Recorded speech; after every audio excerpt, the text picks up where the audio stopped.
Howdy, you're in for a treat today. I've got a very, very cool bass here. This is 1984 Fender Jazz bass, made in the United States. And this one, this is a weird bass. Well, not weird. It's weird, the story of my owning it. It's a little bit sus. And the story that I have reverse engineered about it is pretty cool. It has active EMG pickups in it. You'll notice it doesn't have much of the chrome appointments typically found on jazz bass. You will notice those shiny ass frets. This did all that shit up. When I put a new nut, it had a black plastic nut. Some of my scrimshaw level bone nut work there. But anyways, maple fretboard. What else? Oh yeah, this has that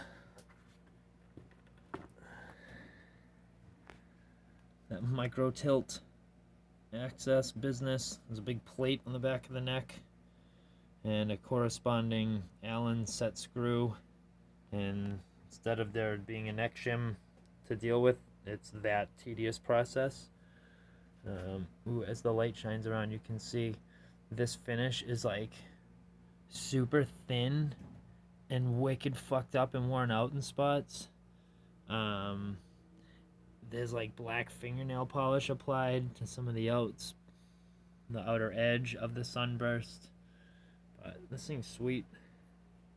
The neck is pretty much raw maple at this point. So, it has these kick-ass Fender tuners too. So this is a Dan Smith era Fender Fullerton Fender. This is the end of Fender making guitars in the United States, this bass. April 24th, 1984. And there's another stamp on the neck, other than that specific date. Herbie, it's H. What's the hell? Gusta. Hold on, I wrote it down. Yeah, Gustellum. Herbie Gustellum. Anyways, his name's is on there. Allegedly, his neck shaping is the shit. I don't know. It's a jazz bass. The neck's fine. It's super small here. It feels like it's wicked fucking long. I like it. So that's neat. And it has active pickups. Back to the story of my procurement, my ownership of it. My mother had been dating a guy who apparently did handiwork on the weekends. And they were fixing a buddy of his shed. And this guy took all the shit out of the shed so that, you can fix the stuff on the inside. And left this bass outside in bad weather over the course of 2 weekends. And when my mother came back the second weekend and the bass was still outside and it had rained, she's like, fuck that. I'll just say some neighborhood kid stole it if he ever asks, which apparently he never did, or that's all that I ever heard of it. But anyways, she presented it to me basically as a form of like saving the bass, because otherwise it's just going to be trash. And so the whole time I've had it, the neck has been bowed like fucking crazy. And it still might kind of be. I'm not really in a position to film the angle down the neck to see if you can see. I don't know. It looks fine. Seems to be like a little swoop at the end. I got a lot out of it playing with the truss rod this most recent time. I think I had always been trying to stick a metric in an imperial or vice versa Allen wrench into there, and always just assumed it was stripped. So it's not. I got some movement. I straightened the neck out. I shimmed the neck.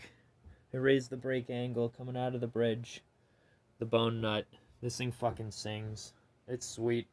I love it.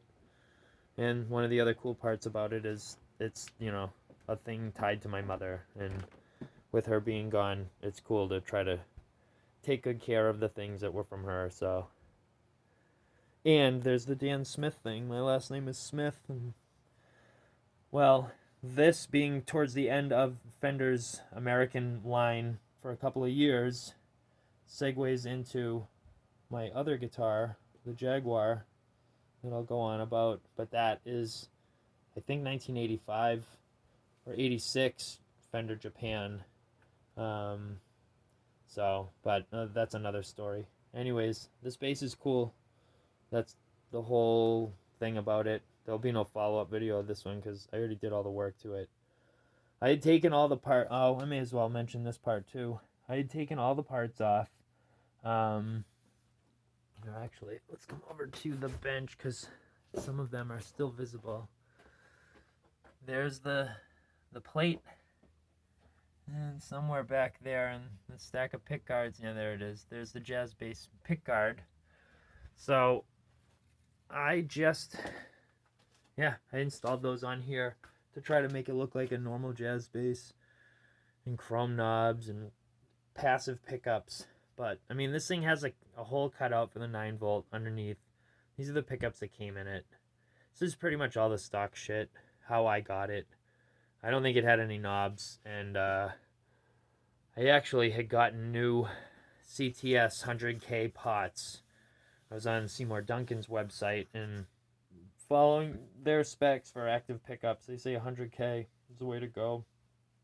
So I got CTS pots for this thing because I just put it all together with junk parts that I had just to see if it would work.